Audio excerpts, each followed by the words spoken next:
All right, it's been almost 18 hours since the Browns defeated the 49ers, and we still have plenty to say about it. Hey, everybody, it's Adam the Bull, and this is my podcast, The Bullpen with Adam the Bull, brought to you by Bet Rivers. Lot to get to today. More fallout from the Browns' startling victory over the 49ers. Plus, the Eagles lose their first game, and the other teams in the AFC North all win. Giants came close to beating the Bills as well. We'll talk about all of it on today's edition of The Bullpen with Adam the Bull, brought to you by Bet Rivers. As I said, one day later, and nothing has changed in the excitement from Browns fans. The amount of people that listened or watched my podcast yesterday, that listened and watched the Ultimate Cleveland Sports Show podcast as well, and my man G. Bush as well. Everybody's going nuts. Everybody wants to hear what we have to say. We are dominating the market. Yes, indeed. And I am so appreciative of all you fans who watch and listen to all the entities I'm on right here on the podcast here, brought to you by Bet Rivers. I love doing this podcast. It's a lot of fun. And yesterday was a lot of fun. And today's a lot of fun because now that I've had to let it, now that it's sat and marinated with me even longer, and you think about what the Browns accomplished there, I think this is their most unlikely win in as long as I've been covering the team. As you know, I've been covering the Browns since 2011. That's a lot of seasons at this point. You all have been watching them longer. Certainly, I've paid attention to the Browns for a longer time than that. But I've been watching this team, with a fine-tooth comb. Can you watch a team with a fine-tooth comb? That doesn't really make any sense. But as closely as I've watched this team since 2011, this is definitely, to me, the most unlikely. Can't say it's the biggest win because you've won a playoff game, but you won it against Pittsburgh on the road. I think this Niner team is better than that Pittsburgh team, but nonetheless, that was a bigger game. But this was a less likely win.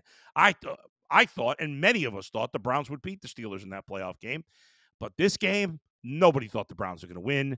I'm giving nobody credit for picking this game. Everybody's pretending they're smart today. Nobody was smart. Nobody had the Browns winning this game. That's how unlikely an upset it was. But the Browns did what they had to do in all three phases. Was it perfect? No. But did they find a way against a team that had been the best team in football? They absolutely did.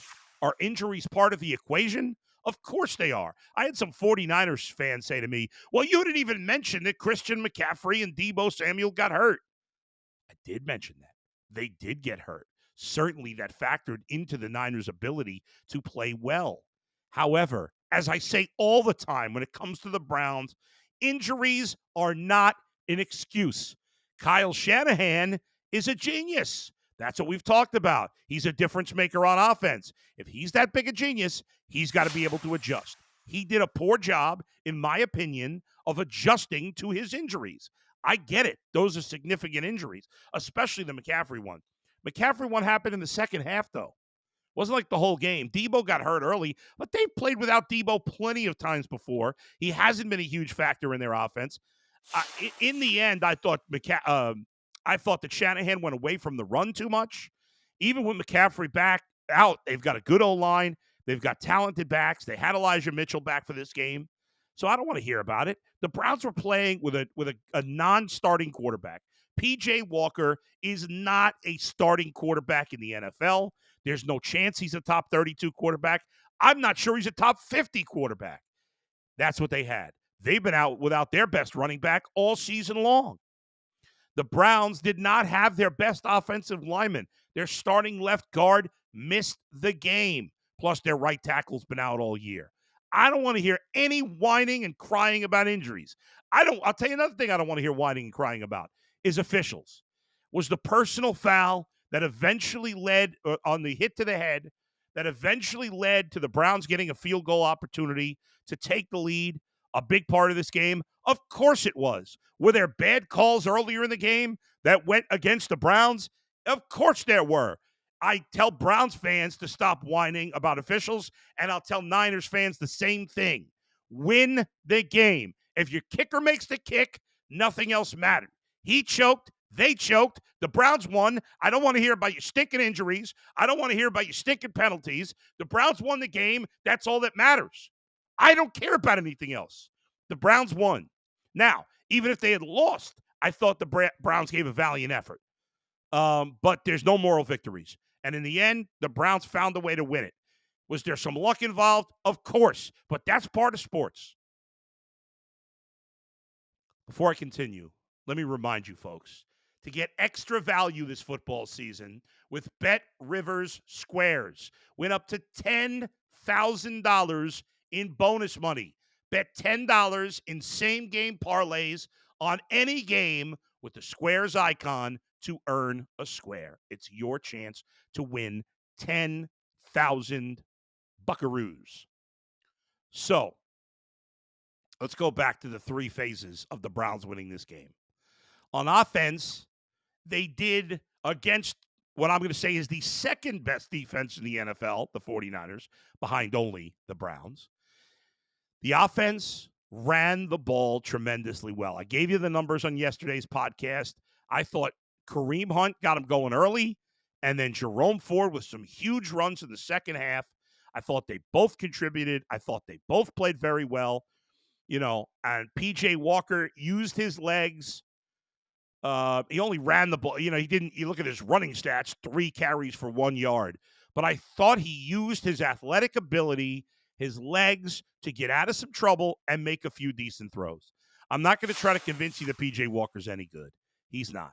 He is what he is. He's a backup or third-string quarterback. But he showed leadership. He showed a little moxie. He showed some intangibles. You look at the box score, it's awful, but there was a difference clearly in him starting versus the kid going last week. All right? There's a huge difference.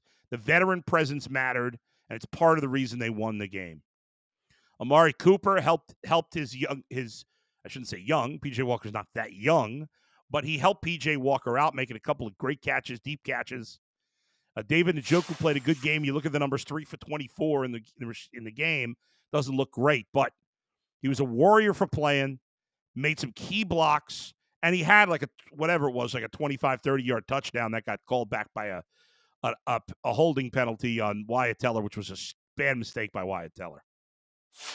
And had nothing to do with the play. It's not. Sometimes you'll say, well, if it wasn't for that holding penalty, he would have scored a touchdown. And then my response could be, well, if it wasn't for the holding penalty, he might not have scored a touchdown. That was not the case here. This holding penalty had nothing to do with the play. The ball, they were already, by that point, the play had already passed that spot in the field. And so, what are you going to do? I thought I'm giving David Njoku deserves a lot of credit. I've been critical of him at times, but the last 2 weeks he showed up when they've needed him. He's made some big plays. And I thought the Browns, after McCaffrey went out of the game, and even after the first drive, the run defense after that first drive was absolutely tremendous. They did a great job on that side of the ball. And Brock Purdy was a mess in the weather. I thought Rodney McLeod coming in as the third safety in this game was fantastic. Martin Emerson, 2 passes defended, had the interception. He played great. We know JOK is playing out of his mind. He had a sack and 3 tackles for a loss. Combined, the Browns had 8 sacks/tackles for losses, and JOK had 4 of them, plus a pass defended and 2 quarterback hits. I mean, it was very impressive, the game he had. So a lot of kudos to go around. When you look at a big part of you look at a lot of things on this defense as to why they're better. Obviously, Jim Schwartz, huge. Obviously, the addition of Dalvin Tomlinson, and this is another thing.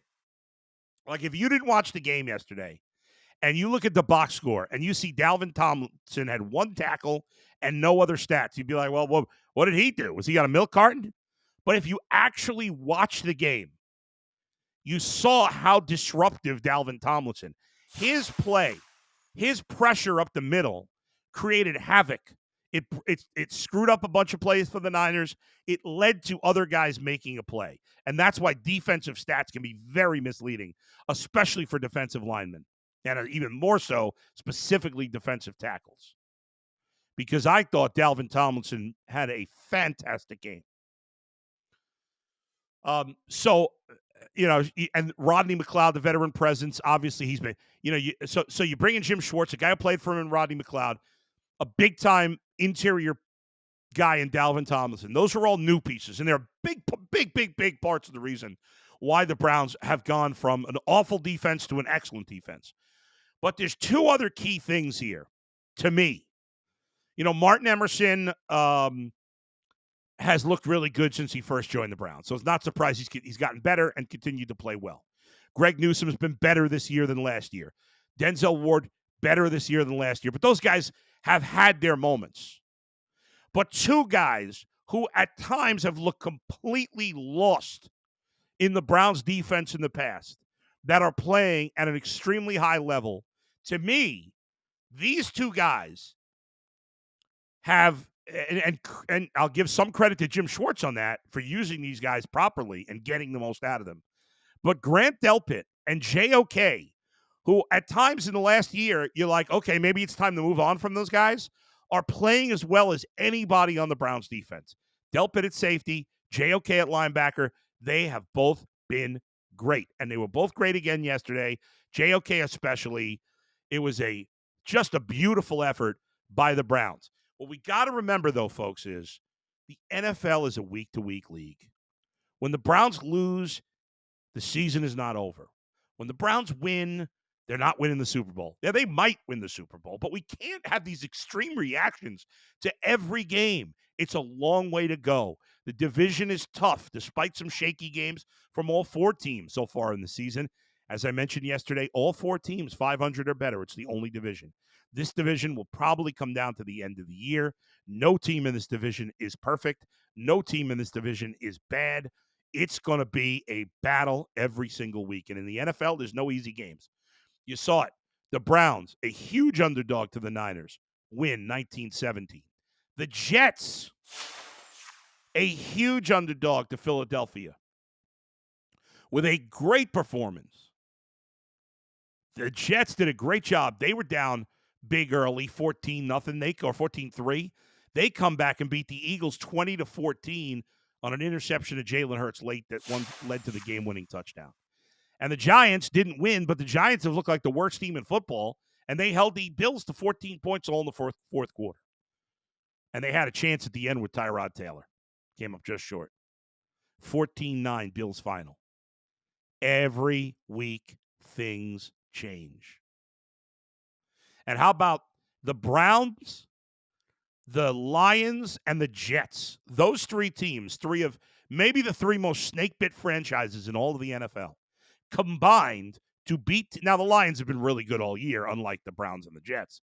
But all three teams combined to beat three teams that combined were 13-1 coming into yesterday's action. The Eagles were 5-0, Jets beat them. The Niners were 5-0, the Browns beat them. The Buccaneers were 3-1, and the Lions beat them. I bet we've never had that the Browns, Lions, Jets all won in the same week against teams that were either had 0 or 1 losses this late into the season. I got to believe that's never happened in the history of football. As far as the AFC North, the Bengals held on for dear life against the Seahawks. Seahawks, every time they got in the red zone, the Bengals defense tightened up.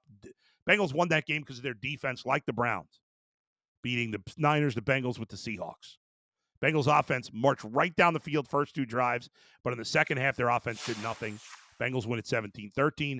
Ravens had a fairly easy time on Sunday morning football with the Titans, 24-16.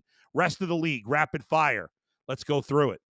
The Commanders beat the Falcons 24-16.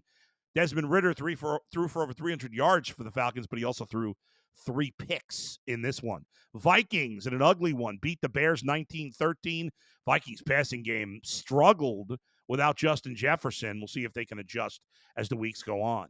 Carolina, looking for their first win, had a 14-0 lead at the end of the first quarter against the Dolphins, and they got outscored 42-7 the rest of the way. 2 at 262 and 3 touchdowns. Tyreek Hill 6 for 163 and a touchdown and a flip in the end zone.